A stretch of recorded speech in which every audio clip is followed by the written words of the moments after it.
ఆరాధిస్తున్న దేవుడు చూచుచున్న దేవుడు. ఏముంది నరుని హృదయంలో? నరుని హృదయంలో దొంగతనం ఏముంది? దొంగతనం ఉందంట. అయ్యగారికి పిచ్చాను పట్టిందేంటి పొద్దున్నే అనుకుంటున్నావా? నేనే దొంగతనం చేశాను? నేను పుట్టిన కాడి నుంచి అసలు ఉంటే తింటా, ఉంటే వేసుకుంటా, లేకపోతే ఓ మూల కూర్చుంటా. అట్లాంటిది నన్ను దొంగ అంటావా? అడుగు, నన్ను ప్రశ్నించు, తప్పలేదు. కానీ దేవుడు అంటున్నాడు, నరుని హృదయంలో ఏముందంటే ఇదిగో ఈ దురాలోచన ఉందంట, ఈ జారత్వం ఉందంట, ఈ దొంగతనాలు. దొంగతనం ఎవడు దొంగ అంటే ప్రార్థనకు వచ్చి కూడా ప్రార్థన చేయనోడు దొంగ. ఆదివారం దేవుని మందిరాన్ని ఎగ్గొట్టినోడు దొంగ. వాళ్ళు దొంగవో దొరవో తేలిపోవాలి నాకు. దేవుని సన్నిధికి దూరమైనోడు దొంగ. అవునా కదా? ఆదివారం గుడికెళ్ళే తీరిక లేదంటావు, ఆ రోజే అన్ని పనులు చేయబోనుకుంటావు, దేవుని సమయాన్ని నీవు దొంగిలిస్తావు. దొంగ కదా నువ్వు? దేవుని కార్యాలను అశ్రద్ధ చేస్తావు. నీ పనులు దేవుడు స్థిరపరచకపోతే ఏం చేస్తావు? వాళ్ళు ఎంతమంది దొంగలు ఉన్నారో తేలిపోవాలి. నా దేవుడు చూస్తున్నాడు. నరుని హృదయంలో ఏముందో అని మరి తేటగా చూస్తుంటేనంట, నరుని హృదయంలో జారత్వం ఉందంట, నరుని హృదయంలో దురాలోచన ఉందంట, నరుని హృదయంలో దొంగతనం ఉంది. ఏ దొంగవు నువ్వు? ఆదివారం ఆరాధన ఎగ్గొట్టి వాళ్ళు చికెన్ పెడుతున్నారండి, చికెన్కి కరువు వచ్చిపోయావా?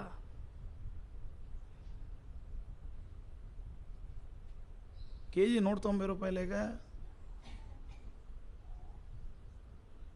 ఈరోజు నీకు బాధ కలిగిన నా దేవుడు చెప్తున్న మాట ఏంటో తెలుసా?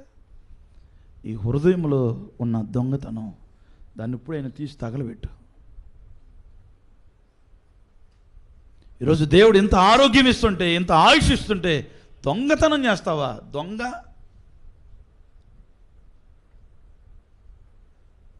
దేవుని మందిరానికి వచ్చి భయం లేకుండా, దేవుని సన్నిధిలో ఉంటూ భయం లేకుండా, దేవుడు చూస్తున్నాడనే భయం కూడా లేదు. ఇంత విచ్చలవిడిగా దొంగతనం చేసేస్తున్నాం అంటే ఏమైపోవాలి మనం? ఒక దొంగ పోలీస్ ఆయన దగ్గరికి వెళ్ళి, జడ్జి గారి దగ్గరికి వెళ్ళి, అయ్యా క్షమించను, తెలుసో తెలియకో ఆ వజ్రం హారం దొంగలికి చేశాను, నన్ను క్షమించు, ఇదిగో. మరి ఈరోజు కనీసం అట్లాంటిదన్నా ఉందా నీ బ్రతుకులో?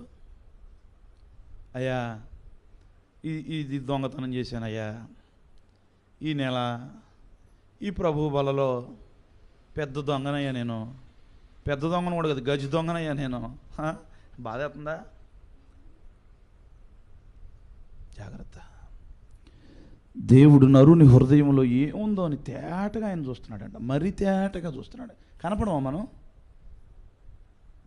కనపడతాంగా? కనపడమా? మీ ఆయనకి తెలియకుండా డబ్బాలో 500 రూపాయలకి 5 బియ్యం కింద పెడితేనే ఆయన చూస్తున్నాడు. నువ్వు చేసే దేవుడు చూడ్డేంటి? ఆదివారం నాడు కొట్టేసుకుని పంచాయతీ వచ్చింది మందిరానికి. ఇద్దరు మందిరానికి వచ్చేవాళ్ళు, ఇద్దరు ప్రభు వాళ్ళు చేసేవాళ్ళే.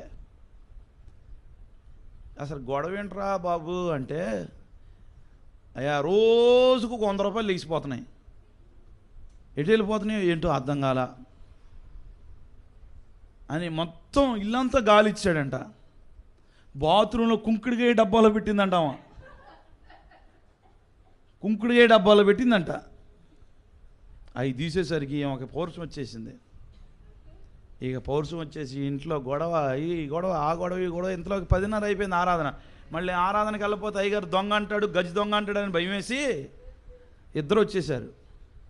ఇద్దరు వచ్చి ఎడమొహం పొడమొహం పెట్టుకుని అయ్యగారు బాప్తిసం ప్రభు వాళ్ళు ఇచ్చేటప్పుడు జంటలుగా ఉండమంటాడు అయ్యగారు.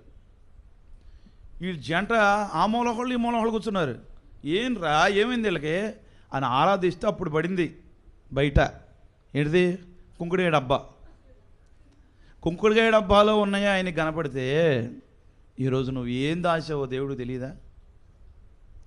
నరుని హృదయంలో ఏముందో దేవుడు తేటగా చూస్తున్నాడు. నరుని హృదయంలో జారత్వం, దురాలోచన, దొంగతనం, ప్రార్థనకు వస్తూ ప్రార్థన చేయకపోవడం దొంగతనం, ఉపవాసం ఉండి కూడా అన్నం తినకుండా ప్రార్థన చేయకపోవడం దొంగతనం. చాలామంది చూడండి, అయ్యా నేను ఉపవాసం ఉంది దేనికి? అన్నం తినకుండా ఉన్నావు అంతే, ప్రార్థన చేయలే, దొంగవు నువ్వు. ఉపవాసం ఉన్నావంటే నీ తిండి మాని, నీ ఆలోచనలు మాని, గ్యాస్ మీద పాలు పొంగుతుంది అనే ఆ ఆలోచనని మాని ప్రార్థనలో చేయాలి, ప్రార్థనలో ఎదగాలి. అది ఉపవాసం, అంతే కదా. మరి ఈరోజు ఎవరు దొంగలో ఎవరు దొరలో తేల్చుకోండి.